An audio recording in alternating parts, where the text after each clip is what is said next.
Hey everyone, you are listening to Beyond the Ring podcast, and this is the AEW Fyter Fest Night 1 and Night 2 review. So, without wasting any time, let's get into this review then. So, I thought about that the Night 1 was stronger than Night 2. Uh, I didn't felt like Night 2 was very comparable, very far apart from Night 1, I would say, because Night 1 was really strong.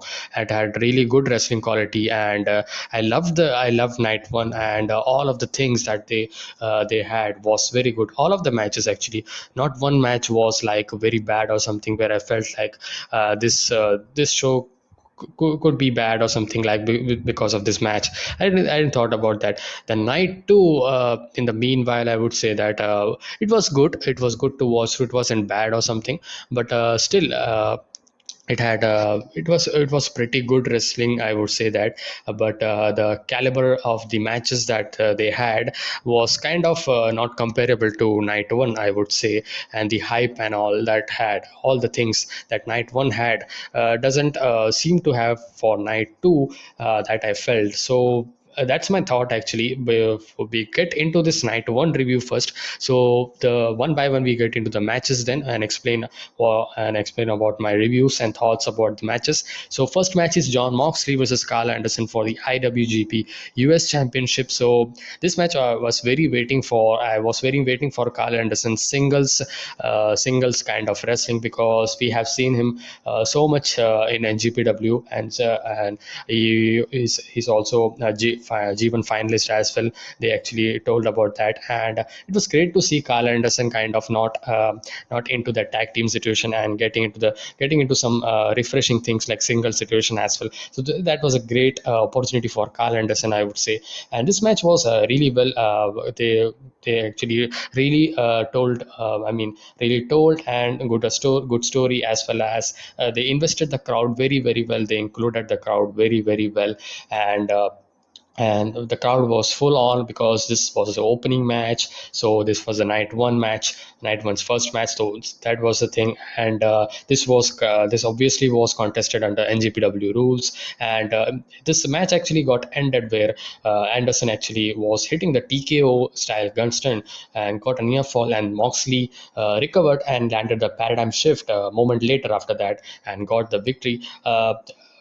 A really good match, a competitive match, I would say, where Carl Anderson really had a good offense for on John Moxley as well. It wasn't kind of squash as well. It was very competitive, and didn't felt like Carl Anderson would be the new IWGP US champion, but it really felt believable. Like they both mended very well and told a very good story there, and. That was this first match. We get to the second match, which was the Brian Cage versus Ricky Starks for the FTW title. As much as we don't care about this title, I thought about that. This was the opportunity for this title to do something, to have something importance to the brand actually, because even though we don't know about this title's history and all. It's a TAS title actually, and he bring about that. So but still it had a lot of story that actually was told into this title match, where Ricky Starks was getting they were Ricky Starks were they were planning to have Ricky Starks make a to have a big star moment. So that was the whole story point there, that Ricky Starks want to have a match with Brian Cage, where he will also get experienced rub from Brian Cage rub from Ricky Stark for Ricky Starks as well. So that was the main motive of this match. But this match was so good, and really good wrestling here, and both were neck to neck. The match were very good.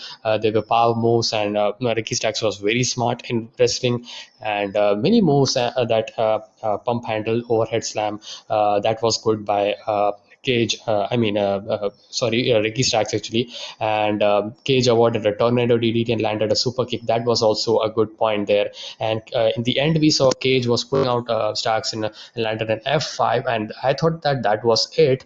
But Hook actually distracted the ref, and Hobbs ended up hitting Cage with the belt. So that was shocking, because first they didn't with Ricky Starks did actually Hobbs didn't gave the title belt to Ricky Starks to hit Brian Cage, and then totally turned it around, and that shook us around. Actually, I didn't thought about that was, and I'm really happy because I was totally thinking about like maybe they can have a Ricky Starks break up and have a singles thing. I thought about that that he would be breaking up from the Taz situation and going with Alone and Brian Cage doing his own stuff, but that's not the case. Ricky Starks have joined the Taz group, so he's kind of the new leader of this the Taz faction, the group, you can say that. So really good match, very neck to neck, and a very fun match, I would say. So we then saw a very important thing where Cody Rhodes ran out and kind of in an impromptu kind of promo where he came about to announce table, and he's furious about what he did to Arn Anderson, and he is pissed off and he wants to speak on the mic. He came to the ring and he demanded Tommy and Malachi Black to come down to the ring. Black actually appeared on the screen and told a story about a man who had to put down his prized horse because it wasn't there anymore, and he liked Cody to the horse and said that when he looked in his eyes last week, he saw the same thing. And Cody demanded. So the promo was kind of cryptic. I didn't understand, and by reading this promo, I don't understand now as well. But still, it was interesting promo that Malachi Black did, and it was a really fun start to the rivalry. And now night in night two, it's confirmed that this match is going to happen in 2 weeks. So we'll get in the night two. When we get into the night two review, I'll speak about it. And Cody demanded he come down and get a better look, and Black said he'd hoped he'd say that. And the lights dimmed, and finally Black appeared in the ring, and they had a brief brawl. That was great, man. They actually, I thought about that. Maybe that's it. I mean, they would be speaking, and that's it. It would be over, but not. They actually gave a brawl, and that really was very good, very very good. And we get to and that was the end of the segment, and we get to the another match, which was Matt Hardy versus Christian Cage. So Christian Cage, Matt Hardy, this match I was very looking forward to. We know the history and all. They were both in WWE, so they had the history going on. So this match was also really solid match, I would say. Very experienced wrestler, both of them, and both of them were looking like they are in the prime situation, but they really pulled out a really good match, and a very fun match, I would say. And the back and forth action they had, and the reversal and all they did, that was great. And Matt Hardy with his heel tactics on Christian Cage, that was good. And Christian was Christian awarded a throw into the turnbuckles in a moment of this match and landed a spear. So that was good, very good. And in the end, we saw Hardy landed a twist of fate and covered for a close near fall. And Hardy applied his lead submission on the floor and then got back in the ring for a count out victory. And Cage beat the count at the last second and then countered a twist of fate into a kill switch for the win. So good ending right there as well, with that countering of twist of fate into kill switch. So I'm down. I'm down with another match as well, if they have to do if they do singles match again at All Out or something. That I'm into it, because these two guys are so much fun to watch, and it was really fun. So after the match, HFO comes, Hardy Family Office comes up, and Luchasaurus and Jungle Boy, even the odds, they were attacking Christian, and Christian got a ride on the shoulders of Luchasaurus. Kind of at a moment I felt like maybe kind of a heel turn. No, man, they are not turning heel. I mean, I really I'm feeling like Christian Cage is gonna turn on Jungle Boy, and that would be creating a big rivalry. I mean, not at this point. Maybe you could see in 1 2 months or in the point, maybe after All Out or something. So I really expect that, because of the kind of friendship they are showing it. I really do expect a turn of Christian Cage in the future. We know how he actually performs a heel character so well, and he's so good at the babyface character as well. So that's that thing. That's a match, and we very very solid fun match again. Very good, strong wrestling was there in this night one, and I'm sure saying that you should watch this night one. And would be very, very, really fun, I would say. And next we get to an interesting matchup where Sammy Guevara faces Wheeler Yuta. So kind of a momentum building for Sammy Guevara because he's in that matchup. He's in the Pinnacle Inner Circle storyline. So he's in the main event storyline, that main storyline of AEW. So they want to have pushed this guy. So that's why, and as well, a very good experience for Sammy Guevara and Wheeler Yuta as well. He's getting many, many opportunities right now in many, many promotions like New Japan Strong, in Impact, I think so. He had came up, and in AEW as well, in AEW Dark as well, he had came up. So a great opportunity for Yuta as well. Good match, I would say. Not a very fun match, I would say, but really they had good wrestling. Good wrestling where they actually countered each other's moves, and was a really smooth match, I would say. In the end, we saw Yuta lands a release German suplex and a top rope splash and gets a one count, and Guevara landed a corner enziguri and a springboard cutter, and he then followed up with a GTH and gets a victory. So no way Semi Guevara was going to lose here. So this was a really short match, really fun match, I would say. Decent, a pretty good match, I would say. That would be the correct explain. That would be correct word for this match, I would say. So I would say this was smooth, and we get to the next match, Penelope Ford versus Yuka Sakazaki. So kind of a filler match, just to show off the woman. So Penelope Ford is good. We have seen her. I've seen her matches and all. She's good, and Yuka Saki is one of the uh, women's one of the women's wrestler in the women's division of AEW. So she was there back 15 months ago when they debuted, and then the whole COVID happened, so she wasn't able to travel. So that was also for Yuka Sakazaki, for to prove that. That she's good in wrestling. I don't know. I haven't watched much of wrestling of Yuka Sakazaki, but she was really good here. She was really connecting with fans very well. She has a happy go by kind of character. So, but good match, I would say. Nothing wrong, I would say, in any matches, I would say. I mean, the Sami Guevara Wheeler Yuta was also not kind of spectacular or something, but still, it was a fun match, solid match, good match to watch through, a smooth match. And just like that, this was also good, giving time for women's division, and that's good. AEW is doing that. A good match from Yuka and Penelope. And in the finish, we saw Yuka applied a hammerlock and did a bit of an airplay spin into slam, and Yuka then landed a magical curl splash and got the victory. So she's climbing up the ranks. We could see some Japanese superstars getting the opportunity for the women's title in the forward against Britt Baker. So that was the match. We get to the main event, a really great main event, man. I mean, really fun. I mean, fun would be the word, because this was so much good. This was so good. I mean, Darby Allin, Ethan Page in a coffin match was the main event. If you don't know, because man, this match was very good. The Sting's involvement, missing a splash on the outside. He got involved and attacked Scorpio Sky, and that was the thing.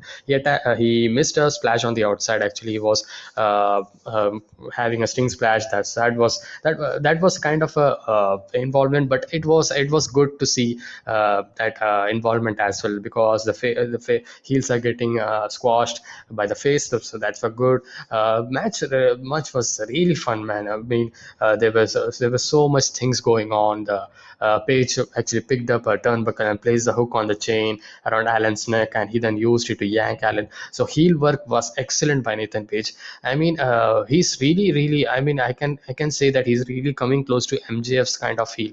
I mean, I can say that he's not very, very great in the promo like MJF, but in the heel work is really, man, is very good. And he was very good in the North, in Impact Wrestling, and when he came to AEW, and he's really fantastic. So very fun match, man. Very fun match. The crowd actually enjoyed this match. I enjoyed this match, man. Check out this main event, man. This was very, really good, done by AEW. And in the end, we saw.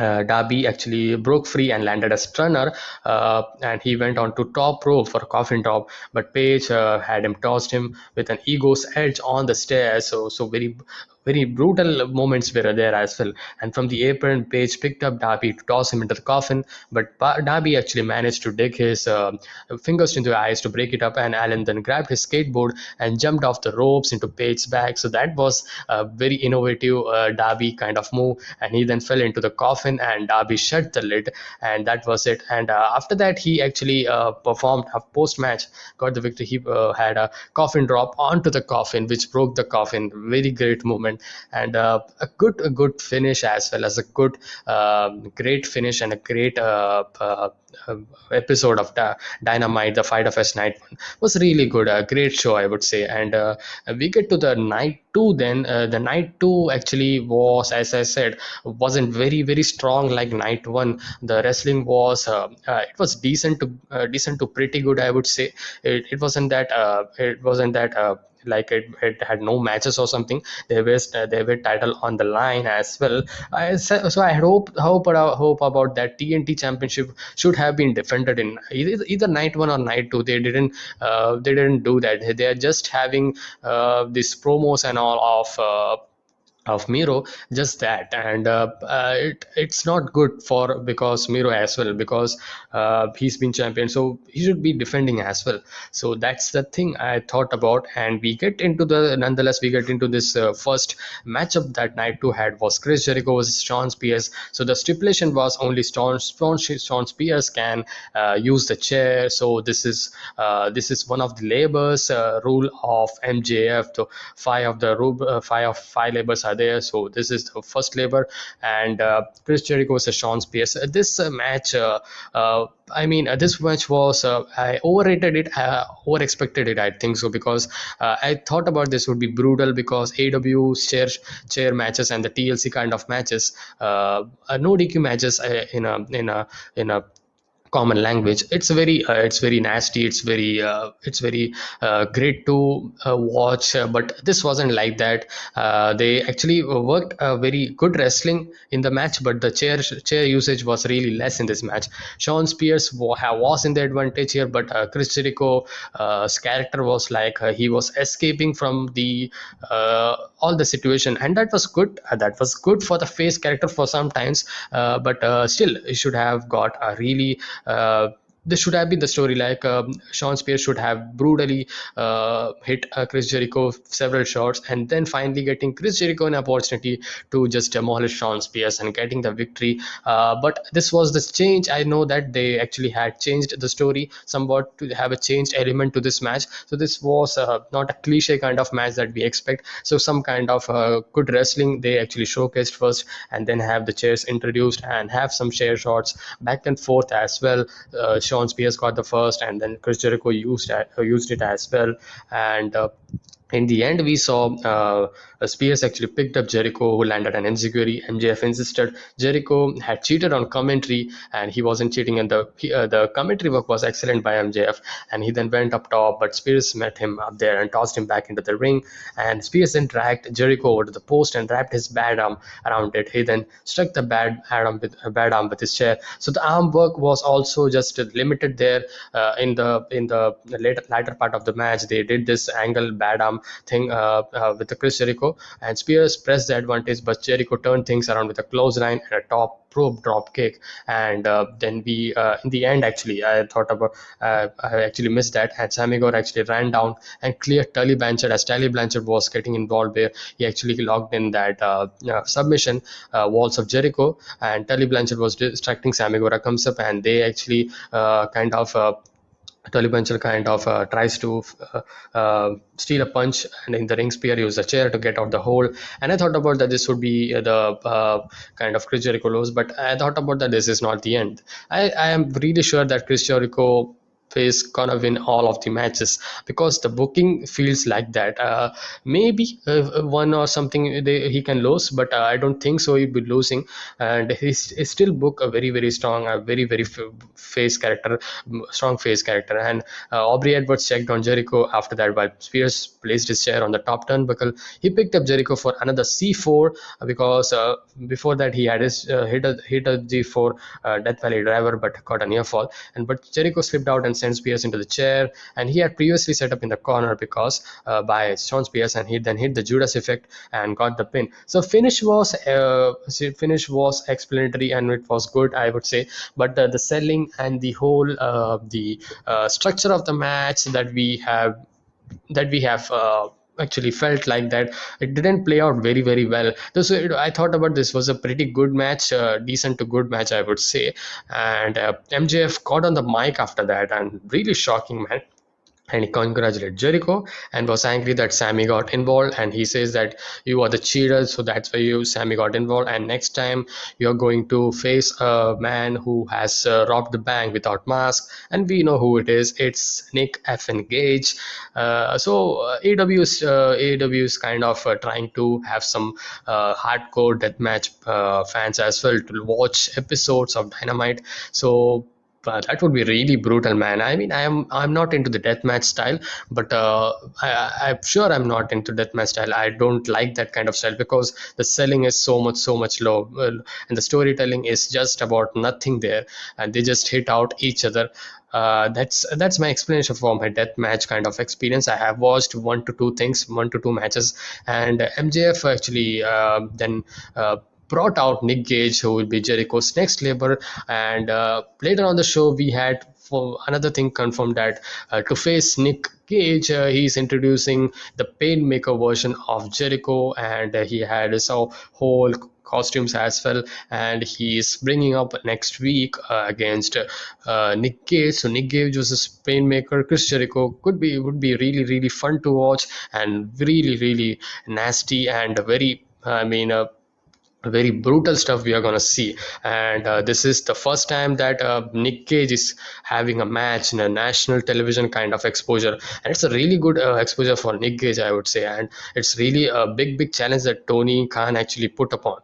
I don't know how the fans would expect, because I do know that fans like this thing kind of thing, old school kind of thing they are bringing about. I do know that, but I'm not very into it kind of thing. That's a gone by era, and that's done. We don't have to replicate that era once again. So it is what it is. And next match we got into was Doc Gallows versus Frankie Kazarian. So this match wasn't announced last week, as in my knowledge, and this match was announced in AEW Dark, where Frankie Kazarian was attacked by Doc Gallows, and they had the whole story going on because of the whole situation that in the elite and the elite storyline is going on with I think so it is with Hangman Adam Page, the Dark Order. So Frankie Kazarian get involved to have the differences, but to make up the attack and all. So he used to attack every now and then, including in Dark Order's business, so attacking Kenny Omega's business. So that was the point where the Doc Gallows, Carl Anderson actually attacked Frankie Kazarian. So this match was a decent match, I would say. So last week it was Carl Anderson opportunity to shine through, have a singles match, and this week it's Doc Gallows. So this was a decent match, I would say. It was not a very good match or something. It was a decent match to watch through. Solid match, solid action, good, fun. I mean, okay wrestling, I would say. That's the word I'm looking for. So in the end, after the of the match, we saw Gallows actually occupied the ref again, so Anderson could get involved, and Kazarian actually took him out, but Gallows then landed a choke, lift, a sit-out power bomb, and gets the victory. A very easy victory, I would say. Some kind of extended squash feel was also there, and Frankie Kazarian didn't actually got so much offense on Doc Gallows, because that's explainable, because they are the Impact champions, so tag team champions. So AEW wouldn't book them to lose or something. So that's pretty much clear there. And after the match, we saw Gallows and Anderson hit a magic killer, and Kenny Omega made his entrance to have fun with him, to have attack him. But the Dark Orders comes up, and they actually Omega actually welcome to my humble abode, say the spider to the fly. He cuts this kind of promo, and he then mocked him, the Elite Hunter, and said he had became the Elite Hunter. He actually finds hard to find this word to make hunter to hunted, and I don't know, it was kind of that he made it just to have a talking point for some fans that Kenny Omega forgot the promo, or it wasn't a work or something. He really got forgot. I thought about he forgot it because Callis actually said into his ear or something. So that really perfectly was kind of like that. Maybe to have talking point, maybe to have some talking point among the fans. It was kind of a work maybe. So that's a thing, because this word Elite Hunter, converting it to hunted, it's not a very very difficult job or something. So I thought about that. So Callis told Page to take a look at the numbers. As Page comes up, Dakota comes up, and Dakotas have the save for all the teams. And Brian Cage was interviewed by Dasha Gonzalez, and there's a thing that I actually missed when I talk about this, because not this segment, the Dark Order and the whole Kenny Omega thing, because last week they had an important segment, because I missed upon in my night one in my night one discussion, where before I thought when I was reviewing night one. So this was the thing, because Kenny Omega's team, the Elite, and all the Dark Order, Kenny Omega was there. So Kenny Omega actually, Hangman Adam Page actually laid out the challenge, and they have a six-man tag team kind of a situation, and they actually agreed upon that, and they're going to have, I think, next week. And because there's a stipulation that if the team wins, Hangman Adam Page would be getting the world title shot, as the Dark Order would be getting the tag team title shot as well on to the Young Bucks. So if they lose, they would be losing both the opportunities, both Hangman Adam Page title shot as well as the tag team title shot as well. So that's a thing, that's interesting thing that they actually build upon, and they had a really good segment there. And you should watch this segment, and it's a perfect kind of a match that's set up before the big matchup before AW All Out. And I'm so expecting to Hangman Adam Page finally winning that AW championship, finally dethroning this Kenny Omega. I don't think so there's another guy who could be good, better than Hangman Adam Page, than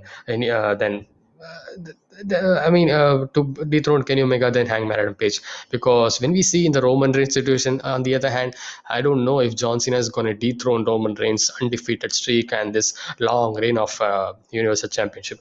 So that's another discussion. Just a thought about that. So that was there. So we get to the night twos, continuing the night two thing. We get to a Brian Cage segment with Gasha Gonzalez. Footage was shown of an announcement from earlier where Ricky Starks would have an FTW title celebration, and Cage loves the celebration works, and he's gonna demolish. That's the thing going to happen next week.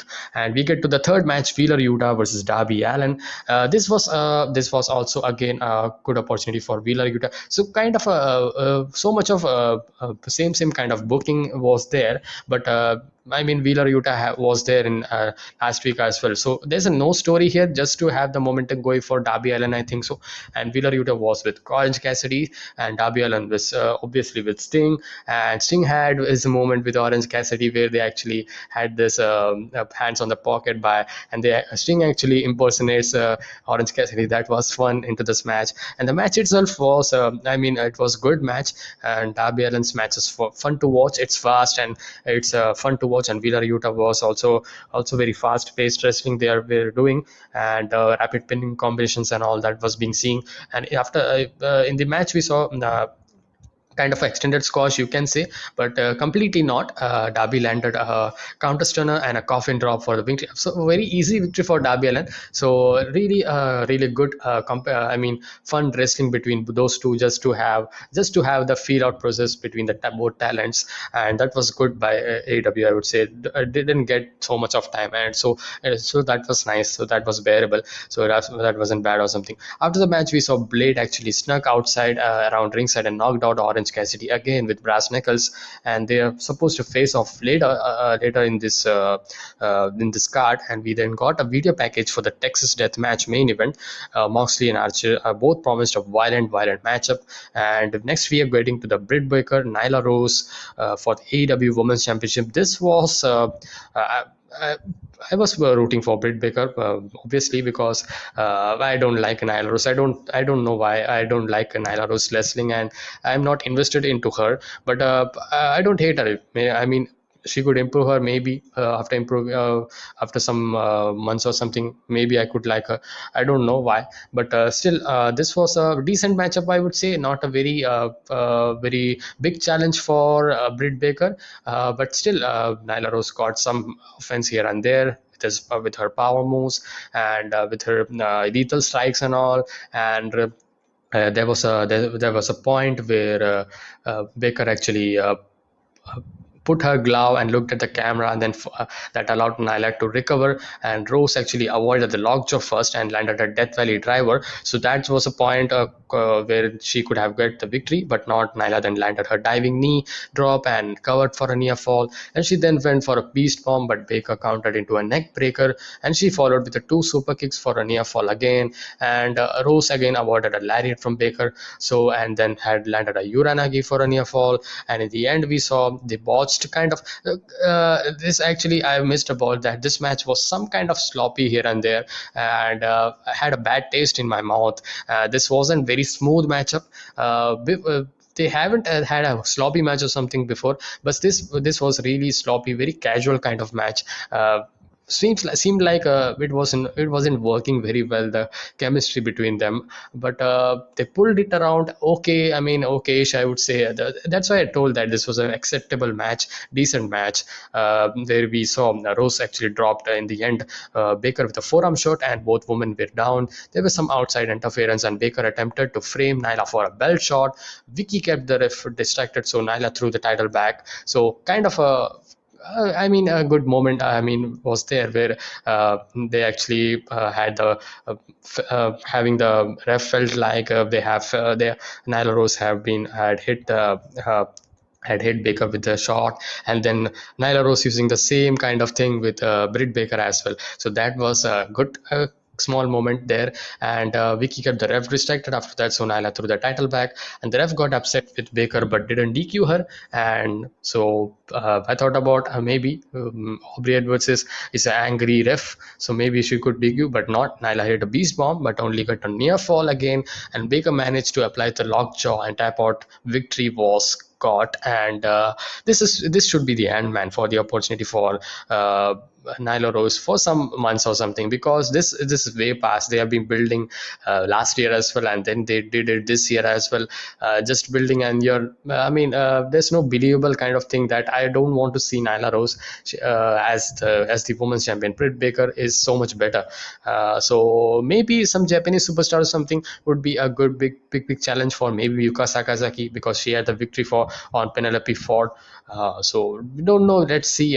Women's championship is still growing for AEW. It's not good. AEW is way better than that in that aspect. So after the match, we saw a press conference between FTR and Santana and Ortiz. I really like this segment very well, and they sold the poverty and they sold the story. Santana and Ortiz very well. Back in June, they had this promo in the backyard or something, in the pedestrian area or something by Santana and Ortiz, but they didn't have the match in the road razor or something. But this match we are going to finally see next week on Fight for the Fallen. Next week it's again a special Dynamite Fight for the Fallen. This was really a good. They actually came from the poverty, and they also said that. They have faced hardships and all. So this the promo delivery and all, I was really invested into it. I really want to win. Santana and Ortiz get that tag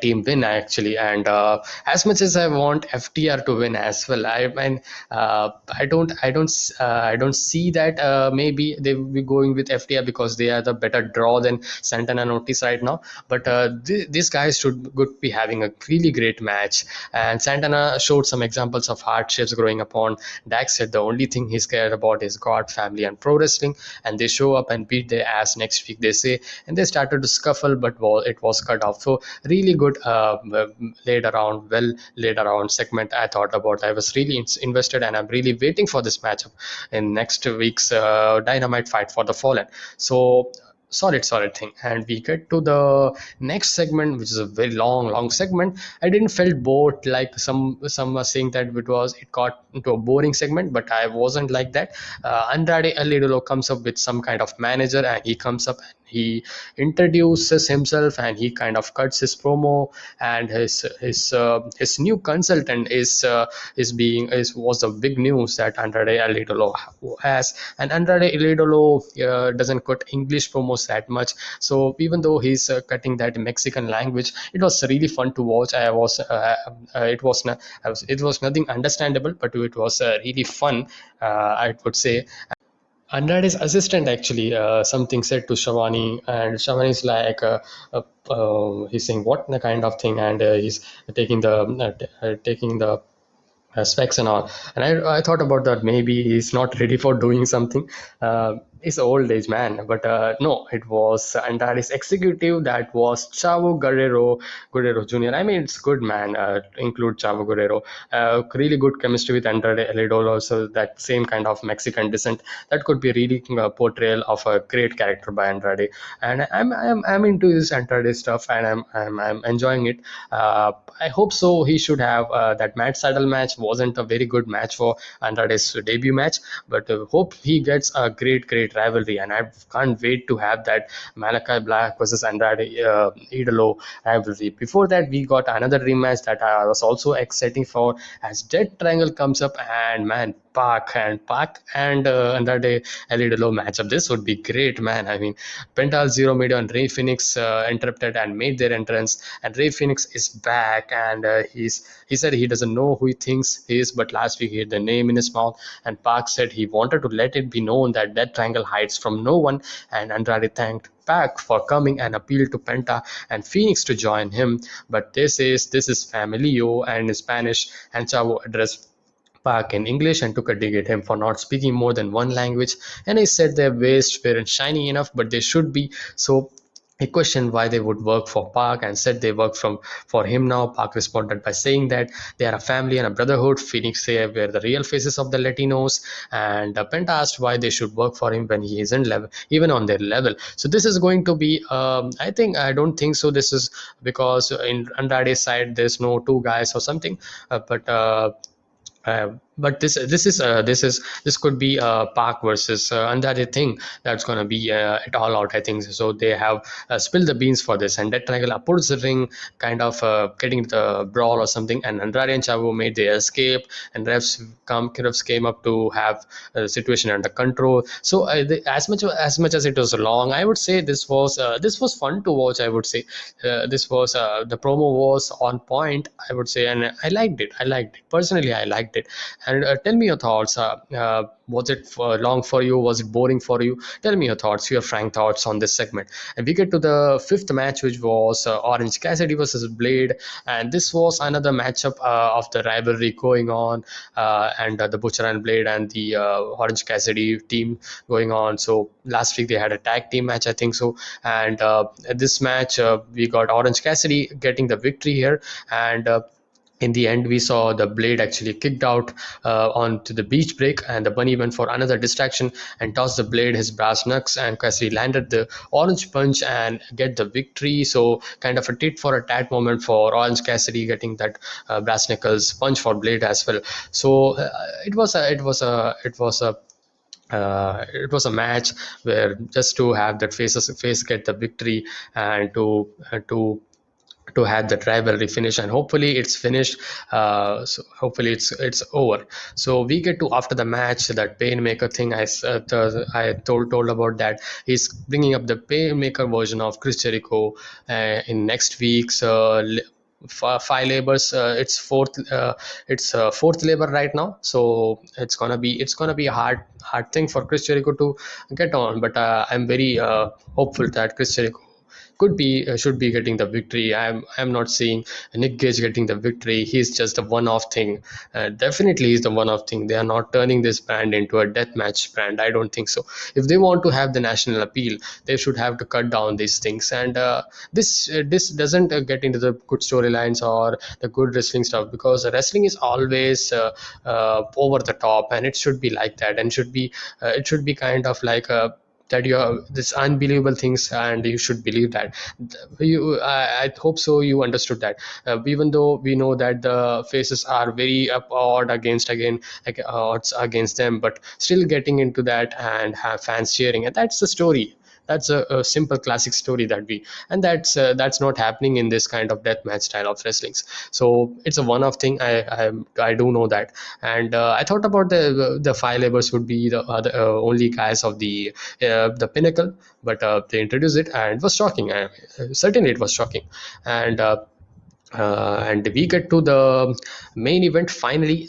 Justin Roberts made ring announcement for the main event: John Moxley versus Lance Archer in a Texas death match for the IWGP US Championship. So I noticed about two things. I noticed about two things in this matchup actually. First was John Moxley had a change in a character, and I'm really thinking that John Moxley is gonna turn heel because he was very heelish and Lance Archer, and he also had a low blow on Lance Archer, which John Moxley don't do often. Like if heels don't do, faces don't do like that as well. So that's an indication that John Moxley is turning heel now that he has lost actually the IWGP US Championship. Really didn't felt like they are gonna do this, but had a small kind of thought. But I would say I wasn't hoping that Lance Archer is getting the victory. But I'm very happy for Lance Archer because he's been hardworking for so many years, man. I mean, he's a TNT title pitcher so many years, and he's not getting any championship. And he's really working hard, and he's never open weight champion. And in New Japan, he was really good in the tag team as well with Juice Robinson and all. So he finally got the belt, so he's IWGP US Championship. So that's an opportunity for him to defend in GPW Strong, as well as maybe New Japan as well in Resurgence show, maybe if they book it. So that's kind of thing. And Moxley is not with is Moxley's title is gone. He's going to turn heel. I'm very hopeful for that. And I don't know who's would be the next challenger for him because he's the big superstar for AEW. So let's see how it goes. Let's see who it would be. There's so many opportunities that he can do. He could do with Matt Hardy, and he could do with Christian Cage as well. Maybe if they want to do, because Moxley Cage we haven't seen it, so that would be great as well. So the match itself was a really good match, fun, entertaining match, a great match. I would say this was nowhere in the near level of the New Japan match they had the last time Texas Death match they had, but this match was really good, put over by John Moxley's kind of a character change was good. And Lance, I thought about that crowd going into the crowd was kind of unnecessary. I don't think so that was meant to be done, but it is what it is. And uh, the paradigm shift. John Moxley had the paradigm shift on the outside. The mat was taken over by that was a good, and we got kind of fork kind of being used onto the head, and Lance Archer was bleeding, and John Moxley was well as well was bleeding, but he wasn't bleeding like Lance Archer, and that was good. So, and the ending was great, man, when they actually had two tables, and then actually they stacked up the barbed kind of thing, and they Moxley then repeatedly stabbed him with a fork. Moxley set up barbed wire in the end, and he set up for a paradigm shift through the tables, but I just stabbed him with fork repeatedly, just like Moxley had done, and chokeslam Moxley through the barbed wire. I thought about that count was something like fast, but it is what it is. Let's just not think about that. It was a great ending, and a decisive ending, and a very believable ending, I would say. That's the word. And Lance Archer defeated John Moxley to win the IWGP US Championship. Lance Archer is the new IWGP US Championship. So next challenge, we've been seeing the crowd from start of the show. Hikuleo has been enjoying the show, and so he's been waiting for the main event. They said that, and they will face each other next week for the IWGP US Championship. I don't see a title loss for Lance Archer. He just won, so I don't see that. So, but yeah, so Hikuleo is more has height than Lance Archer, But is he 7 or something? I don't know. Is it 7 feet or something? But he's still big, so big man. He's so big than Haku as well back then. So very brutal match, well, and very good very good match as well. The psychology was good. The character change of John Moxley was good. Lance Archer's babyface kind of thing was also good. I felt bad for when John Moxley hit that low blow. That was unnecessary. I mean, he didn't do anything actually. So that was the way John Moxley did to win, to have that to hold on to the title, but he wasn't able to. And this was the night two review. So I have told that I have enjoyed night one. I equally enjoyed the night two as well because the main event was great. And I would rate the night one's coffin match main event was way for in my personal preference than this thing, because I don't because these two are two styles, and I'm more into this kind of matches than the brutal kind of matches. So I thought about that. Night one was very good than night two, I would say. So really good two night fighter fest, night one, night two. I hope you like this review. Next week it is Fight for the Fallen, and pretty big matches as well. We are getting Kenny Omega and his guys going up against the Dark Order and Hangman Adam Page. So that's a good to have the situation. Kenny Omega, Hangman Adam Page face off and have some feeling out thing. And another thing is the Santana Notice facing FTR. So that's a good. And again, Chris Jericho Painmaker is facing Nick Gage. So that's a thing. So a good weekend for next week as well. And the card looks good always for AEW, and that's a fact actually. And for past 2 months it's like that. And AEW is really very well improving right now, and now the fans have came back and they're really excited. And I hope to see next week's show good as well. So please check out actually check out that review as well when I do the review next week. And please tell your thoughts about the night one, night two AW Fighter Fest. What are your thoughts? Which was the show you actually got liked better than the night one, night two? Put it on the comment section below, and I'll see you guys in the next one. Until then, be safe, stay energetic, peace.